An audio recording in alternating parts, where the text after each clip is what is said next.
Hola, buenas tardes. Nosotros somos el equipo Porfiado y vamos a presentarles los puntos relevantes de nuestro tema de la ley de los números pequeños. Y bueno, inicialmente podemos destacar cómo es que la mente se activa para buscar en la memoria y formular una hipótesis, realizando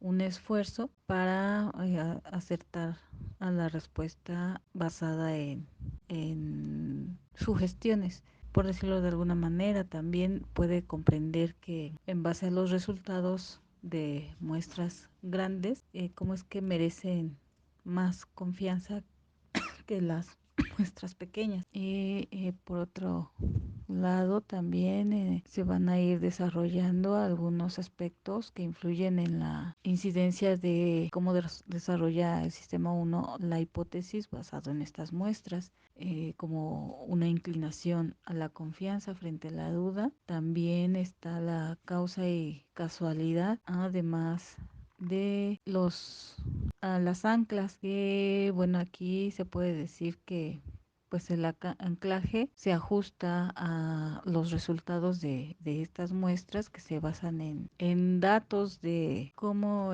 podemos acertar en base a números o a muestras de datos más pequeñas que muestras más grandes. Una inclinación a la confianza frente a la duda.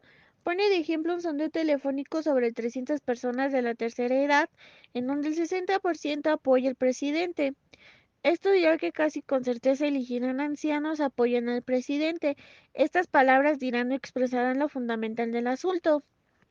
Esto resulta que, con más detalles omitidos, de este sondeo se basarán en las 300 personas. Esto no tendrá interés en sí mismo. Pero si la muestra hubiera sido de diferentes cantidades de personas, el sondeo aproximadamente con 6 o 60 millones de personas, el sondeo dirá que los votantes son mayores de la tercera edad, que serían los que representarían más. Pero si fuera de forma profesional, mm, refiriéndonos a otras cantidades, por decir más billones de personas, se dirá con afirmación que la gente no es adecuadamente sensible al tamaño de la muestra. Esto decía que los mensajes del sondeo tienen contenidos de información de dos clases, las cuales son la historia y la fuente de la historia. Esto nos conllevará que nuestro primer sistema no se inclina a las dudas porque esto suprime la ambigüedad y trata de construir la historia lo más coherente posible. Mientras tanto, nuestro sistema 2 se pone a dudar de que puede tener posibilidades presentes pero puede ser incompatible. Que esto también nos conllevará que nuestro sistema 1 se verá un poquito más presente, que va diciendo que nuestro sistema va por delante de los hechos, construyendo una rica imagen con retazos de evidencia. Esto también se verá relacionado con la ley de los números pequeños, que dirá que una máquina saltará a las conclusiones, actuará como si creyera la ley de los números pequeños, que se dirá más generalmente produciría una presentación de la realidad teniendo un gran sentido. Causa y casualidad. La máquina asociativa busca las causas. Esto se centra de manera en que se produjo el suceso en cuestión. Su punto de vista estadístico se relaciona con lo que pudo haber sucedido. Pone de ejemplo un hospital en donde nacen 6 niños uno tras otro. La secuencia de niños y niñas obviamente puede ser aleatoria. Los sucesos son independientes unos de otros y los números de niños y niñas que nacieron en en el hospital en las últimas horas no tiene efecto alguno sobre el sexo de las siguientes criaturas. El autor toma como consideración tres posibles secuencias, en la cual la primera secuencia dice que los tres primeros niños que nacieron o niñas son tres masculinos y después tres femeninos. Su segunda posibilidad de secuencia son que fueron puras niñas, que sería el género femenino. Y el otro puede ser que naciera un niño, una niña, dos niños, una niña y un niño. Esto se debe a los procesos aleatorios, pueden producir muchas sucesiones que convenzan a las personas de que los procesos no pueden ser todos aleatorios después de todo. pero también se relaciona con la ley de los números pequeños, el cual proporciona que hay dos puntos que se relacionan a la mente, el cual dice que la confianza exagera en las muestras pequeñas. Es solo un ejemplo de ilusión más general.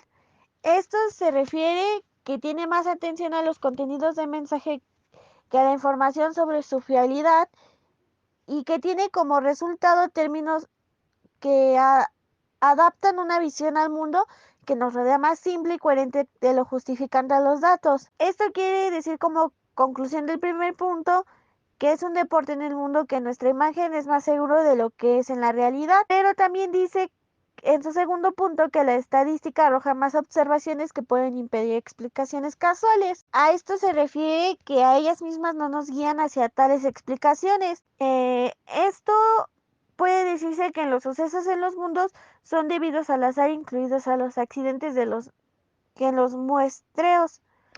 Eh, También explica que con lo casual de acontecimientos aleatorios son inevitablemente falsos. El tema de anclas. En términos de anclas, hace referencia a la estimación de un resultado hacia un problema, esto con la relación a un número. Ejemplo, Abraham Lincoln vivió hasta antes o después de los 90 años. Puedes decir sí o no sin buscar en internet. Te doy otra pregunta. ¿A qué edad murió Abraham Lincoln? Algunos saben la respuesta, algunos dirán 86 o 30 años. Esto ocurre porque la primera pregunta, el número influyó en tu respuesta, y eso se le conoce como efecto ancla, porque interviene a la decisión o juicio que determinamos. Anclaje como ajuste. Se evalúa un número ya sea si es alto o es bajo, y gradualmente se ajusta la estimación. Se termina el ajuste cuando ya no hay más seguridad de la respuesta. Ejemplo, cuando tienes una hoja de papel y se pide que traces una línea de 2,5 pulgadas sin regla, posiblemente no sepas cuánto mide esto porque es una respuesta incierta. Esto causa un ajuste insuficiente, del cual es provocado por un fallo del sistema 2, un ajuste deliberado de este mismo. El anclaje como efecto de priming. Cuando hablamos de anclaje sabemos que se produce el ajuste. El ajuste es una actividad deliberada y consistente, pero en muchos casos de anclaje no existe experiencia que se refiera o que se base en los sentimientos de las personas. Se cree que el anclaje era un caso de sugestión, que nos hace referencia cuando alguien nos hace sentir, ver, etc. a través de la mente. Se realizaron muchos experimentos para poder entender el anclaje, pero por lo regular siempre fracasaron. El problema que hizo que fracasaran tales experimentos ahora tenían respuesta: la sugestión. Es un efecto de priming que sugiere selectivamente una demostración selectiva. El sistema 1 comprende frases o palabras intentando hacerlas verdad, y la activación selectiva de pensamientos similares. Existen muchas situaciones en donde el proceso se asemeja a la sugestión. El sistema 1 hace lo que puede para elaborar un mundo en el que el anclaje sea un número correcto. Por ejemplo, hicieron una pregunta ancla sobre la temperatura. ¿Esta es la temperatura media anual de Alemania por encima o por debajo de los 20 grados? Segunda pregunta. ¿Esta es la temperatura media anual de Alemania por encima o por debajo de los 5 grados? Se les mostró a los participantes una serie de preguntas que deberían identificar. Los investigadores notaron que los 20 grados se relacionaban muy fácilmente con el verano, como el sol y la playa, y los de 5 grados reconocían más fácilmente las palabras que se relacionaban como el invierno, hielo y esquí. La activación de los recuerdos similares explica el anclaje. El índice de anclaje. Existen fenómenos psicológicos que pueden ser demostrados experimentalmente, pero en realidad pocos se pueden medir de verdad. Pero existe una excepción en el efecto ancla. El anclaje puede ser medido y este efecto es muy poco común. Podemos referirnos con esto que el efecto de anclaje no es una curiosidad de laboratorio. Por ejemplo, se realizó un experimento a unos agentes inmobiliarios, la oportunidad de tasar una casa que estaba a la venta. Visitaron la casa y checaron un folleto con toda la información que incluía el precio de la casa. La mitad de los agentes vieron un precio más alto y la otra mitad vio un precio más bajo. Cada agente dio su opinión sobre el precio y la compra razonable para la casa, así como el precio más bajo porque estaban dispuestos a vender la casa como si fuese de su propiedad. Se les hicieron varias preguntas a los agentes sobre los efectos que incluyen en sus juicios hacia el precio de la propiedad. era evidente que los profesionales eran susceptibles al efecto anclaje, como los alumnos de la Escuela de Inmobiliarias, cuyo porcentaje del anclaje fue el 48%. La diferencia entre los estudiantes y los agentes es que los estudiantes reconocían la influencia del anclaje y los agentes no. Esto nos lleva a confirmar que el anclaje es la información inicial sobre algo y esto nos hace emitir juicios posteriores. El anclaje y los dos sistemas. Podemos observar que se produce un mecanismo diferente de efecto ancla para cada sistema. Por ejemplo, para el sistema 1, el anclaje ocurre gracias al efecto priming, mientras que para el sistema 2, el anclaje se crea mediante el proceso de ajuste.